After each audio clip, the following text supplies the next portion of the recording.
svest o samom pregledu je niska u našoj populaciji i onda kad ljudi ili drugari ili mladi momci čuju pre 15 godina je bio konobar u jednom poznatom kafiću u Somboru koji je umro od tumora testica.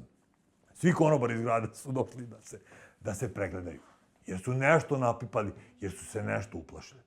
Praktično bi trebalo da to bude redovan, ništa to nije.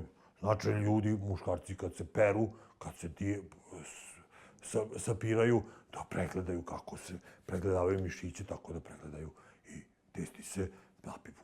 Ne mora to bude ni svako veče, ne mora to da bude ni jednom nedeljno, jednom mesečno. Ne može, ne raste to tako brzo i ne može to tako naglo da nastane pa da bude kasno. Problem je što to traje nekad mesecima, traje nekad godinama, oni ćute, oni trpe, njih je sramota i oni dođu u stadijumu gde više nema nekad pomoći. A retko je to. Retki su ti kojima već nema pomoći, uglavnom su mladići koji to na vreme se prijave, na vreme dođu, na vreme budu operisani i budu izlečeni.